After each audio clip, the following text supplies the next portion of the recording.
बहुत खुशी हूँ आके मेरा पता भाई जा जुड़ा और बहुत खुशी मेरे बेटे मीडिया डिफेंस में चली गई है सर। बड़ी खुशी की बात है, देश की तो सेवा कर रही मुझे बड़ा गर्व है सर, मैंने अपने बेटे पर और इस आरपीएस स्कूल पर जिन्होंने इतनी अच्छी शिक्षा दी इसको कि आज इन्होंने एक बेटे को कामयाबी हासिल करवाया। कैरेक्टर डेवलपमेंट तो आरपीएस में शुरू से चलता आ रहा है, क्योंकि जैसे मैं 8th क्लास से था तो मुझे तभी से मतलब कैरेक्टर डेवलपमेंट हो रहा था, मेरी स्किल्स पे काम किया जा रहा था स्कूल के अंदर। मैं था जेई की, मैंने प्रिपरेशन भी की थी, लेकिन मुझे एनडीए में जाना था तो मैंने एनडीए के लिए ऑप्ट किया और फिर अब मैं फ्लाइंग ऑफिसर हूँ। सभी बना रहे हैं, हम लोग के घरेलू से आप सभी का स्वागत करते हैं, अभिनंदन करते हैं।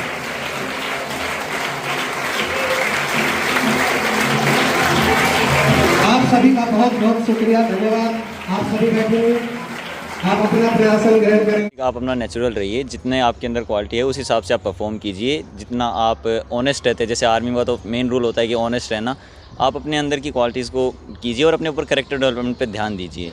तो साथियों, एक बार फिर पहुंचे हम आरपीएस स्कूल में और आरपीएस महेंद्रगढ़ में हम यहाँ पर मौजूद है, पार्क के बीच में। हमारे साथ यहाँ पर फ्लाइंग ऑफिसर लक्ष्य यहाँ पर मौजूद है, लक्ष्य यादव, पूरा परिवार हमारे साथ यहाँ पर मौजूद है। इनसे बातचीत करेंगे। आज एक बहुत ही अच्छा शानदार कार्यक्रम भी हुआ है, हालांकि वो खेलों से संबंधित था, लेकिन उसमें लक्ष्य की उपस्थिति हुई तो इनको भी सम्मानित किया गया। पूरे परिवार को यहाँ पर जो है मैनेजमेंट की तरफ से सम्मानित किया गया है। इनसे बातचीत करते हैं, इनसे जानते हैं कि आखिर ये सफलता का श्रेय किसको देते हैं और क्या मानते हैं कि किस प्रकार से आगे बढ़ा जा सकता है जिस क्षेत्र में गए उसमें। आप बने रहिए हमारे साथ इंडिया न्यूज़ पॉइंट पर।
कैसा लग रहा है सर? बहुत अच्छा लग रहा है मुझे तो, एक रिकमेंड होके बिल्कुल एकदम फ्लाइंग ऑफिसर। मेरे तो बचपन से लगता था कि यार फ्लाइंग ऑफिसर डिफेंस में जाना है, तो अब जैसे कि मेरे गांव से भी नहीं है कोई फ्लाइंग ऑफिसर, तो अब वो काफ़ी अच्छा लग रहा है फ्लाइंग ऑफिसर बन के।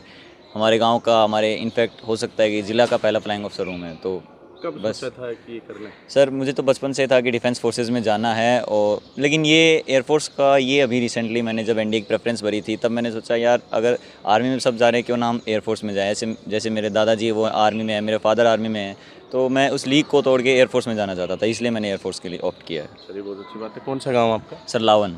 लावन गाँव से? Yes sir. आपके दादाजी आपके साथ? हाँ, यस सर। चलिए आपसे बातचीत करेंगे। तो कैसी खुशी हो रही थी 30 रिपीट फौज में आ गई?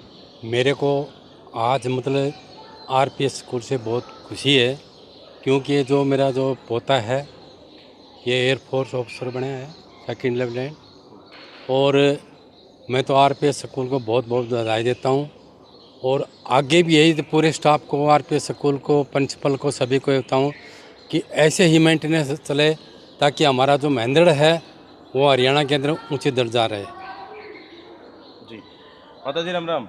राम राम बेटा, क्यों छोरा के बारे में? छोरा बड़ी अचीवमेंट बेटा बहुत खुशी हूँ आके मेरे पोतो अफसर से भर्ती भयो और आरपीएस स्कूल में पढ़ो, नाम आयो, मारो भी नाम रोशन करो, स्कूल को भी नाम रोशन करो। लक्ष्य आरपीएस के बारे में बातें हो रही हैं, पर सर, कब पढ़ाई करी थी आपने? सर मैं 8th क्लास में ज्वाइन किया था आरपीएस। 8th से 12th मैंने आरपीएस में किया है। बीच में चेंज नहीं किया? नो सर, बिल्कुल क्यों नहीं। नहीं चेंज किया? सर स्कूल का डेकोरम काफ़ी अच्छा था, माहौल काफ़ी अच्छा था, बस फिर उसी में ढलते गए और फिर पढ़ाई काफ़ी अच्छी लगी। तो आपका फर्स्ट अटेम्प्ट था या पहले? यस सर, मेरा फर्स्ट अटैम्प्ट था, फ्रेशर था मैं। अच्छा, तो कैसे आपने सब जैसे पढ़ाई की अगर हम बात करें तो किस तरह के आपने कुछ नोट्स या फिर आपने स्ट्रेटजी जो है ना पढ़ाई को लेकर बनाई, बताएंगे? सर कैरेक्टर डेवलपमेंट तो आरपीएस में शुरू से चलता आ रहा है, क्योंकि जैसे मैं 8th क्लास से था तो मुझे तभी से मतलब कैरेक्टर डेवलपमेंट हो रहा था, मेरी स्किल्स पे काम किया जा रहा था स्कूल के अंदर। और पढ़ाई वगैरह में 11th-12th में हमारे टीचर्स बहुत अच्छे थे, इनफैक्ट 8th से 10th तक भी मेरे बहुत अच्छे टीचर्स थे। 11th-12th में मैं अच्छे सेक्शन में था, जेई की मैंने प्रिपरेशन भी की थी, लेकिन मुझे एनडीए में जाना था तो मैंने एनडीए के लिए ऑप्ट किया और फिर अब मैं फ्लाइंग ऑफिसर हूँ। क्या बात है, आप पर पुनः आएंगे क्योंकि आपसे तो मुख्य बात करते रहेंगे, लेकिन आपके पिता यहाँ पर मौजूद है। सर क्या कहेंगे अपने बेटे के बारे में? सर मुझे बहुत गर्व है सर आज अपने बेटे पर कि मेरा बेटा गांव में पहला एक फ्लाइंग ऑफिसर बना है और मैं अभी ऑन ड्यूटी पे हूँ, मेरा सूबेदार रैंक है। और जो मेरे फादर हैं ये भी रिटायर्ड हैं, सूबेदार से रिटायर्ड हैं, तो इन्होंने मतलब उसको चेंज किया है और पीढ़ी दर पीढ़ी हम ऊपर बढ़ाया है।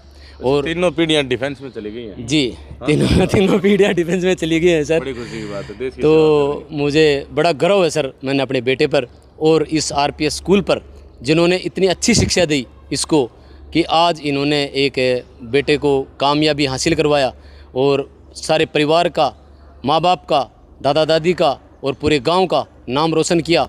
और सभी का मतलब तहे दिल से मैं दोबारा से फिर शुक्रगुजार हूँ आरपीएस स्कूल का। अच्छा, मैं आपकी माता जी से बातचीत करूंगा, लेकिन उससे पहले कुछ बातें बता देता हूँ। जैसे सर ने अभी बोली हैं कि डिफेंस में ये आर्मी में है और आप फ्लाइंग ऑफिसर मतलब एयरफोर्स में जा रहे हैं। जैसे ही आप एनडीए का फॉर्म भरते हैं तो ऑलमोस्ट जैसा कि मेरा अनुभव है, सभी जो भी अभ्यर्थी होते हैं वो क्या करते हैं कि सबसे ऊपर टॉप प्रायोरिटी रखते हैं कि वो एयरफोर्स में जाएँ, यानी फ्लाइंग ऑफिसर बने। उसके बाद फिर जो दूसरे ना सेक्शंस पर काम करते हैं। एक अच्छी बात, एक बड़ी अचीवमेंट अपने क्षेत्र से और आरपीएस स्कूल से और साथ में लावण गांव से लक्ष्य की यहाँ पर दिखाई पड़ रही है। जी नमस्कार जी। नमस्कार। क्या जी, कहेंगे सबसे बेटे के पहले बारे में? जी बहुत अच्छा काम किया बेटे ने, आरपीएस से भी पढ़ा और बेटे ने यहाँ ओवरऑल बच्चे का डेवलपमेंट होता है, इसमें कोई तो ये एक ही बच्चा है? दो नहीं, मेरी बेटी है वो भी 11th में आरपीएस में ही है, वो यहीं पढ़ाई कर रही है? यहीं पढ़ रही है। वो यहीं सर। पढ़ रही है। वो यहीं पर पढ़ाई कर रही है? वो कैसा पढ़ाई सर वो भी बहुत अच्छी पढ़ाई कर रही है और हम तो चाहते हैं कि सर वो भी आगे, मेरे भाई का बच्चा है, वो भी 2 भाई के बच्चे हैं, वो भी यहीं पर ही हैं। और भाई का जो बड़ा लड़का है आशीष, जिन्होंने भी अच्छे अंक प्राप्त किए हैं, और एक साहिल लड़का है वो भी यहीं पर ही है। और जेई एडवांस में भी बच्चे का यहाँ पर आरपीएस में नाम आया है, शायद 4000 के आसपास में उसकी रैंकिंग आई है। तो हमें बड़ी खुशी है स्कूल से और स्टाफ से कि हमारे बच्चों को इतना अच्छे से पढ़ा रहे हैं, इतना अच्छे से स्ट्रगल कर रहे हैं कि हम आर्मी में रहते हुए भी इतना नहीं कर पाते, लेकिन स्कूल ने इतना अच्छा प्लेटफार्म बच्चों को दिया है कि हमें बड़ी गर्व है। और मतलब हमें कहा नहीं जाता कि कितने बताएं कितनी खुश हैं हम आज इससे कि बच्चे का इतना बढ़िया मतलब परफॉर्मेंस हुआ है, और गांव को भी और हमारे को भी, हमारे पूरे परिवार को भी। आज ही जो है कार्यक्रम था, जिस कार्यक्रम के अंदर स्टेट जो बाल संरक्षण चेयरमैन हैं वो यहाँ पर पहुँची थी तृप्ति जी, और उन्होंने इनको सम्मानित किया। पुनः आते हैं लक्ष्य के पास। लक्ष्य, एक बात, ये जो आगे की जो मैं बातें करने जा रहा हूँ ये स्टूडेंट्स के लिए जो भी मान लीजिए आपकी तरह बनना करना चाहते हैं, तो उनको एक तो स्ट्रेटजी बताएं, बुक्स जो भी आपने रेफ़र की वो बताएं एक बार। सर स्ट्रेटेजी तो कुछ भी नहीं, बेसिक आप अपना नेचुरल रहिए, जितने आपके अंदर क्वालिटी है उस हिसाब से आप परफॉर्म कीजिए। जितना आप ऑनेस्ट रहते हैं, जैसे आर्मी में तो मेन रूल होता है कि ऑनेस्ट रहना, आप अपने अंदर की क्वालिटीज़ को कीजिए और अपने ऊपर कैरेक्टर डेवलपमेंट पे ध्यान दीजिए। बुक्स तो मैंने बेसिकली मैथ्स और फिजिक्स केमिस्ट्री के लिए तो जेई से किया था, और बाकी सब जनरल नॉलेज का था, तो सर वो ऑटोमेटिक। कोई कोचिंग वगैरह भी करी? नहीं सर, कोई कोचिंग नो सर। प्रयास भी पहला ही था? Yes sir. और एसएसबी भी फर्स्ट टाइम ही रहा होगा? Yes sir. तो एसएसबी के बारे में कुछ टिप्स दें। सर एसएसबी के बारे में टिप्स यही है कि आप जाएं अपना पूरे एकदम कॉन्फिडेंस के साथ, जो भी करें बिल्कुल एकदम कॉन्फिडेंस के साथ करें, जितना नेचुरल हो सकता है उतना नेचुरल बिहेव करें। ज़्यादा कुछ ऐसे ओवर रिएक्ट या डरने की बात नहीं है, कोई कुछ ऐसा हार्ड नहीं होता, सब नॉर्मल होता है। जितना आप नॉर्मल रहेंगे उतना क्लीनली और आराम से हो जाएगा। क्या बात, बहुत अच्छी बात है। तो दादा बड़ी खुशी हो रही है आज तो ना? हाँ, आज मेरे को सबसे ज़्यादा खुशी हो रही है। स्कूल कैसा गई? स्कूल सबसे टॉप का है, महेंद्रगढ़ हरियाणा के अंदर सबसे टॉप का आरपीएस स्कूल है। और मैं तो यही कहता हूँ जो आरपीएस स्कूल के स्टाफ, प्रिंसिपल जो भी है यहाँ हैं, इसी प्रकार से आगे बढ़ाता रहें और इसी मेंटेनेंस करता रहें, ताकि हमारा महेंद्रगढ़ सबसे मतलब टॉप रहे, और के नाम से हमारा नाम महेंद्रगढ़ का ऊंचा रहे। हरियाणा में सबसे टॉप का आज महेंद्रगढ़ चल रहा है आरपीएस स्कूल में। जी, चलिए जी, बहुत बहुत धन्यवाद सर आपका। Sir thank you sir. आप सभी का बहुत बहुत धन्यवाद जी। इस तरह की और भी सकारात्मक खबरों के लिए आप हमारे साथ इंडियन न्यूज़ पॉइंट पर बने रह सकते हैं। RPS group of institutions, group of schools और इस स्कूल महेंद्रगढ़ के बारे में आप क्या कहेंगे, कमेंट बॉक्स में राय देकर अवश्य बताएं। क्या कहेंगे लक्ष्य और लक्ष्य के अचीवमेंट के बारे में, ये भी अवश्य लिखें। बाकी इस तरह की मैं अगेन कह रहा हूँ कि सकारात्मक खबरों के लिए बने रहिए आप हमारे साथ इंडियन न्यूज़ पॉइंट पर। बहुत बहुत धन्यवाद। जय हिंद, जय भारत।